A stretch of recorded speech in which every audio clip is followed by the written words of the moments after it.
Jamaah oh jamaah. Alhamdulillah. Alhamdulillahirabbil alamin, kita masih di Islam itu Indah dan tema kita juga masih sama, surat terbuka untuk para suami.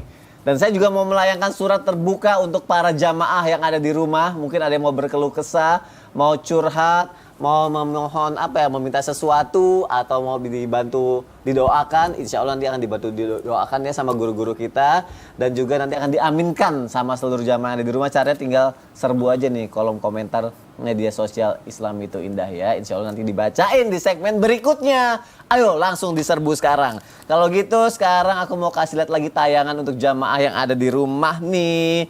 Tayangannya adalah menantu suapi sang ibu dan mertuanya. Oh, so sweet. Wih, Masya Allah. Jadi dia nyuapin mertua sama orang tuanya. Coba lihat ya tayangannya. Indah banget ini. Silakan.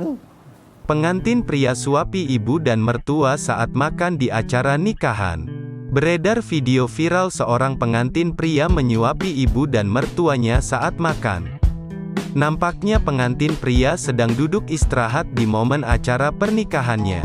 Momen tersebut terekam kamera dan viral di media sosial. Sebuah akun TikTok @faridsyada mengunggah video viral tersebut, Kamis, tanggal 27 Januari tahun 2023. Dalam video viral nampak seorang pria mengenakan jas berwarna krem duduk sambil makan. Ia terlihat begitu lahap memakan makanan yang ada di piring. Tiba-tiba, ia menyuapi wanita paruh baya di sampingnya diduga adalah ibunya. Tak hanya itu, pria tersebut juga menyuapi wanita paruh baya lainnya yang duduk di kursi roda diduga ibu mertuanya. So sweet ya, Masya Allah. Wah, semoga nanti terus menerus sampai bertahun-tahun bisa nyuapin terus. Aduh, itu indah banget kalau kayak gitu, Masya Allah. Karena kan takutnya akhirnya kalau nggak kayak gitu, ada istri akhirnya melayangkan surat terbuka untuk suaminya karena ngerasa suaminya kok nggak adil ke ibu aku, lebih baik ke ibunya sendiri gitu. Itu loh tadi kenapa aku acting kayak gitu, biar dapat aja feel jahatnya gitu. Feel jahatnya. Berarti open message feel jahat. Iya, feel jahat. Ustaz Syam. Iya. Gimana kalau misalnya ada istri melayangkan surat terbuka seperti itu, Ustaz Syam, harus bagaimana? Baik, bismillahirrahmanirrahim. Tabi Abi Uthman, Maulana, Mas Soni, serta guru-guru kami yang dimuliakan Allah Subhanahu wa taala. Selanjutnya adalah surat terbuka atau protesan seorang istri kepada sang suami yang biasanya menuntut keadilan perlakuan suami kepada ibunya sendiri dan kepada ibu sang istri, ataupun keadilan antara dirinya dengan ibu sang suami. Subhanallah. Maka ketika Sayyidina Abu Bakar As-Siddiq radhiyallahu anhu warḍah, beliau dipanggil oleh baginda Nabi Muhammad SAW untuk menyelesaikan perselisihan di antara rumah tangga baginda Nabi SAW. Perselisihan yang terjadi memang sudah menjadi skenario Allah Subhanahu wa taala. Sebenarnya bukan karena Nabi SAW salah ataupun Ibunda Aisyah salah. Mereka adalah orang-orang sempurna di mata Allah Subhanahu wa taala. Tapi memang Allah yang skenariokan terjadi demikian sehingga menjadi contoh bagi kita. Akhirnya datanglah Sayyidina Abu Bakar As-Siddiq radhiyallahu anhu di rumah baginda Nabi SAW. Ketika mereka berdua sudah duduk, Nabi SAW bersama dengan istrinya Ibunda Aisyah radhiyallahu taala anha, kemudian ada Sayyidina Abu Bakar As-Siddiq radhiyallahu anhu sebagai penengahnya. Maka Ibunda Aisyah mengatakan, engkau lah yang bicara dulu sama papa gitu. Kata Rasulullah, bukankah engkau mau duluan ngomong? Kata Ibunda Aisyah, enggak lah, kamu duluan lah. Tapi tolong ya, kamu katakan yang benar aja, jangan sampai kau bohong. Pada saat Ibunda Aisyah mengatakan, kamu harus mengatakan yang jujur, nggak boleh bohong, langsung Sayyidina Abu Bakar As-Siddiq berdiri dan mohon maaf dia memukul wajah daripada Ibunda Aisyah radhiyallahu anha. Dalam riwayat disebutkan dalam kitab Ihya Ulumuddin dan diriwayatkan juga Imam Hasan Al-Basri bahwasanya sampai berdarah mulutnya Ibunda Aisyah radhiyallahu anha. Ketika berdarah mulutnya Ibunda Aisyah, langsung bersembunyi di balik baginda Nabi SAW.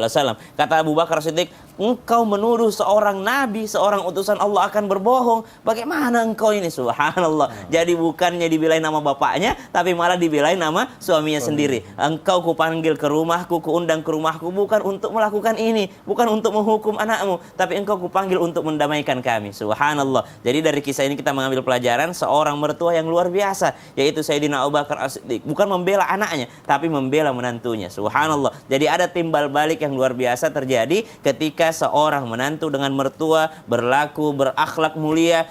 Sang mertua memuliakan menantunya, sang menantu juga memuliakan orang tuanya, memuliakan mertuanya. Namun yang sering terjadi adalah ketika terjadi ketidakadilan. Adil di sini bukan berarti sama.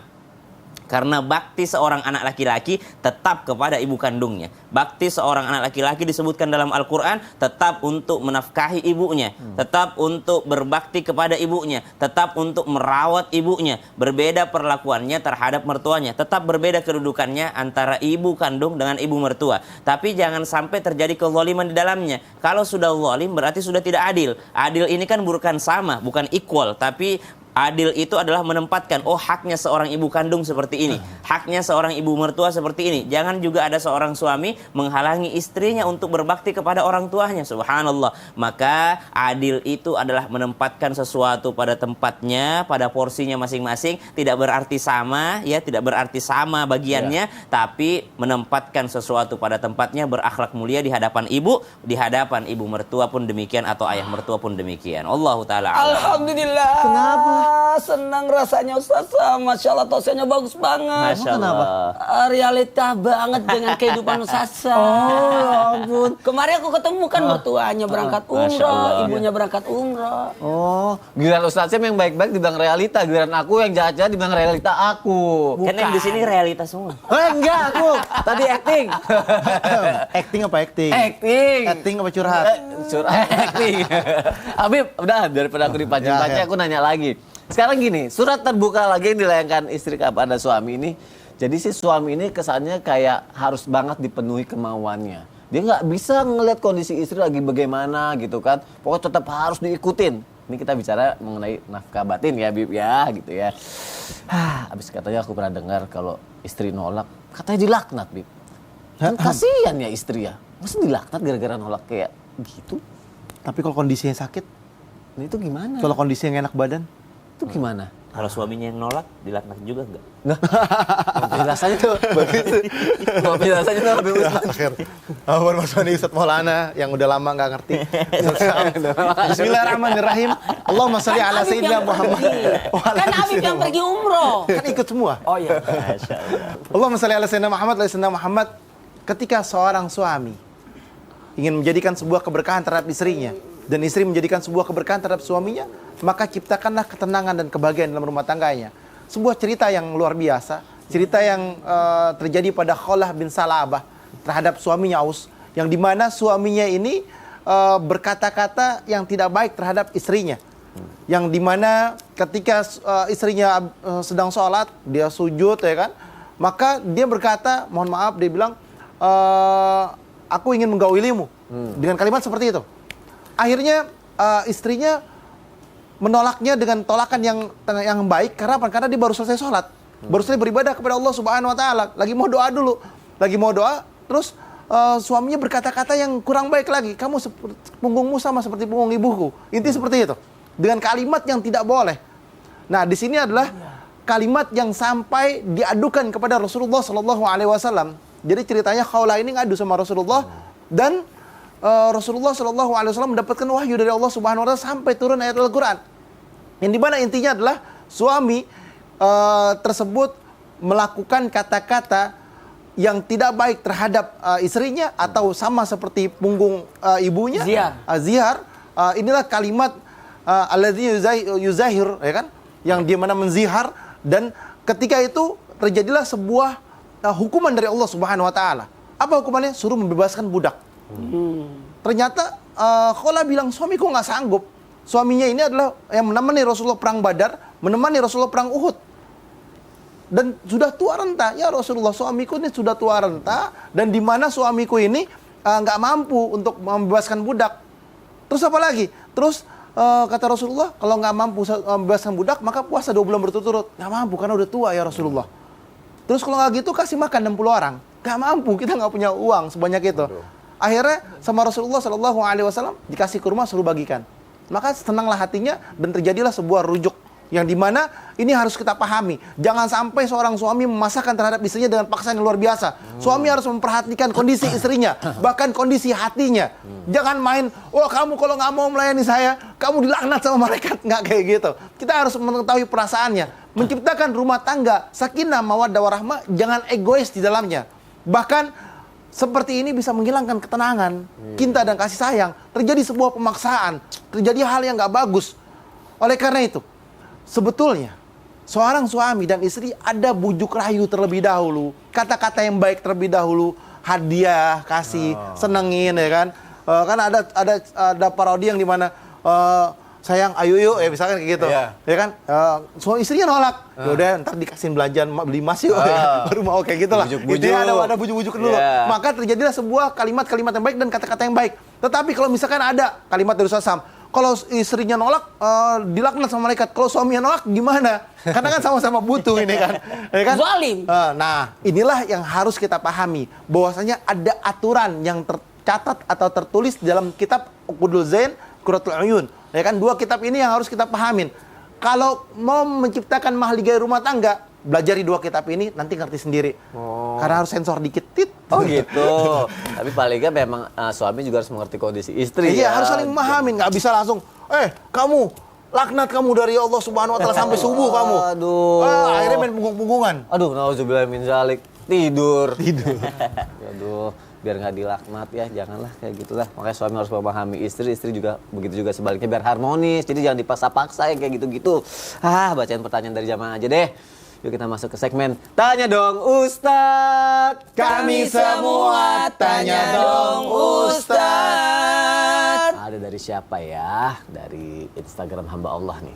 Assalamualaikum Ustadz. Waalaikumsalam warahmatullahi wabarakatuh. Apakah saya jika protes dan meninggalkan rumah dikarenakan suami udah dingin, bahkan cuek, sampai bilang kepada saya lakukan semua yang saya mau? Apa benar ini udah jatuh talak?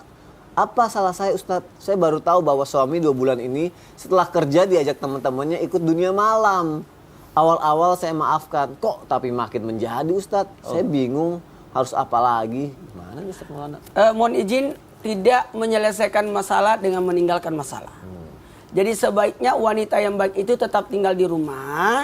Wa qarna fi buyutikum, sebaiknya wanita itu berada di rumah. Dan pada posisi ketika mengetahui bahwa suaminya melakukan maaf tanda kutip dosa, maka yang harus dilakukan oleh seorang istri tetap berbakti dan taat kepadanya. Karena dalam hal ini istri harus taat dan bakti kepada suami. Sebagaimana Ratu Asia meskipun suaminya adalah Firaun tetap taat dan bakti kan. Kemudian yang kedua, ista'inu bis sabri was salat. Minta tolonglah kepada Allah lewat 2 hal. Salat dan sabar. Doakan suami, bersabar terhadapnya. Insya Allah engkau akan mendapatkan keberkahan. Terima kasih Ustadz Maulana. Pertanyaan selanjutnya nih dari Instagram hamba Allah. Assalamualaikum Ustadz. Gimana yang menghadapi istri yang dominan? Saya sih bukan suami-suami takut istri ya. Tapi saya sayang dan hormati istri. Maka jika dia protes atau ngomel ke saya, ya saya dengerin dan saya ubah. Tapi kok makin kesini dia kayak marah-marah, malah di depan orang banyak. Saya ngerasa harga diri saya jatuh Ustadz. Dan dia selalu nantangin buat ceraiin dia Ustadz. Wah gimana saya harus bersikap nih? Wah ini harus dijawab melalui tausiah ya. Ustadz Syam ya nggak apa-apa ya. Bismillahirrahmanirrahim. Tapi Habib Ustadz Maulana Mas Soni serta guru-guru kami yang dimuliakan Allah Subhanahu Wa Taala. Yang pertama memang kita tidak dianjurkan menjadi seorang yang takut kepada pasangan kita. Karena kita mestinya takutnya kepada Allah Subhanahu Wa Taala. Menghormati, mencintai, menyayangi dengan cara tidak bersikap berlebihan ketika dia protes, subhanallah, atau ketika dia ngomel-ngomel, itu adalah sesuatu yang luar biasa. Karena ternyata setelah diteliti, ya, ngomel-ngomelnya seorang perempuan itu adalah praktek healing termurah. Jadi healingnya itu dengan ngomel. Jadi daripada minta ke luar negeri, minta ke Eropa gitu ya, minta umroh atau minta dibeliin apa, yang mending dia ngomel aja. Karena itu udah healing dia. Healingnya seorang wanita adalah ngomel, subhanallah. Jadi ketika dia sudah ngomel, subhanallah, biarkan saja seperti itu. Kenapa? Karena berapa banyak pun ngomelannya tidak ada yang berarti di mata agama. Kenapa? Karena jatuhnya talak itu tetap dari mulut suami. Mau dia setiap hari ceraiin saya, kita cerai aja, kita pisah aja, kamu talak aku aja. Kalau suami tidak pernah mengiyakan, ya tidak dianggap juga. Tidak ada juga daripada makna apa yang dia ucapkan. Maka kenapa Islam memberikan hak kepada seorang suami, hak talak rujuk itu? Karena memang yang dianggap omongannya adalah seorang suami. Maka sudah benar apa yang dilakukan oleh penanya tadi. Saya diam saja, saya mendengarkan saja. Kalau ada yang bisa saya ubah, saya ubah. Masya Allah, tabarakallah, itu adalah seorang suami yang berakhlak. Maka dia tetap mendengarkan, dia biarkan saja istrinya ngomel. Ya subhanallah, mungkin sudah tabiatnya seperti itu karena memang tidak dianggap omelan daripada seorang wanita. Itu yang pertama. Yang kedua, ketika sudah terjadi protes seperti ini, lalu di depan umum ternyata ngomel-ngomel, saya rasa itu tidak menjatuhkan harga diri suaminya. Justru malah orang-orang akan mengatakan, ih sabar banget ya suaminya itu. Ih Masya Allah banget ya, dia sabar banget ya ngadapin istrinya ngomel-ngomel. Gak ada orang yang mengatakan, ih takut banget dia sama istrinya diomelin. Gak ada. Orang pasti mengatakan, ih sabar banget ya suaminya itu tidak menanggapi ketika istrinya ngomel-ngomel. Subhanallah. Itu yang nomor 2. Jadi tidak usah memikirkan harga diri. Kenapa? Karena kita mengejar harga diri di mata Allah Subhanahu wa ta'ala. Lebih dihargai seorang suami yang diam ketika istrinya mengomel daripada seorang suami yang melawan istrinya. Apalagi sampai memukul istrinya, apalagi sampai membuang istrinya, apalagi sampai menghina, menghardik istrinya. Maka kita kejar gelar di mata Allah Subhanahu wa ta'ala. Allah memandang kita, dia adalah seorang yang sabar. Bahkan kalau dikatakan wanita cerewet itu kadang-kadang diperlukan. Ibunda Aisyah, ya untung beliau cerewet. Berapa banyak hadis itu an Aisyah dari Ibunda Aisyah. Coba bayangin kalau Ibunda Aisyah tidak secerewet itu, banyak yang tidak kita ketahui. Cara Nabi mungkin di kamar mandi, cara Nabi di kamarnya, cara Nabi di dalam rumahnya, bagaimana akhlak Nabi SAW. Ini berkahnya seorang perempuan yang cerewet. Subhanallah. Jadi ada juga berkahnya seorang perempuan yang cerewet. Maka ketika terjadi demikian, balaslah keburukan itu dengan kebaikan. Kalau dia mengatakan perkataan yang buruk, misalnya mohon maaf, dasar kamu bodoh, mohon maaf. Balas dengan sesuatu yang lebih baik daripada bodoh. Apa yang lebih baik daripada bodoh? Pinter, gitu ya. Oh, mohon maaf ya, kamu yang pinter, gitu. Ntar dia luluh sendiri, subhanallah. Jadi membalas sesuatu dengan lebih baik itu adalah ketika dia berlaku buruk, kita berlaku yang baik. Ah, dasar kamu pelit. Oh, mohon maaf ya, kamu yang dermawan, mohon maaf, gitu. Jadi kasih yang kebalikan yang lebih baik lagi. Intinya bersabar terhadap seorang wanita, karena wanita mengeluarkan ucapan apapun itu tidak ada artinya dalam syariat. Allahu ta'ala alam. Masya Allah. Dan itu yang terjadi pada Khola bin Salabah. Yang tadi diceraikan sama Aus bin Sumaid. Subhanallah. Sekarang aku jadi ngerti, pokoknya sebagai suami aku harus bikin istri aku marah terus kalau gitu. Itu kan healing terbaik buat istri. Biar aku dapat pahala. Daripada minta ke Bali gitu ya. Iya, daripada ke Bali. Udah, aku mau pakai cara itu sekarang. Apa? Nggak bisa kayak gitu juga dong. Membiarkan. Ya, Coba baca lagi lah. Ayo deh, bacain lagi deh. Daripada dia curhatan dirimu, lebih baca aja. Ini ada jamaah yang protes. Nih, dari Instagram hamba Allah nih katanya. Islam itu indah, hampir nggak pernah mengangkat tema yang khusus untuk menasihati para istri katanya. Istri itu juga bisa salah loh. Tapi tema-temanya selalu aja membela para istri dan menekan para suami. Gak heran lah banyak istri yang akhirnya menuntut aja kerjaannya. Karena nggak sadar mereka salah katanya. Tolong dong nasihati juga para istri sehingga ada saling berubah dan nggak menekan satu pihak aja katanya. Kita minta Habib Usman nasihati istri, utamanya Kartika Putri. Iya, tuh gimana tuh? Katanya dinasehatin. Kita harus nasihatin setelah yang satu ini. Jamaah, alhamdulillah. Subhanallah.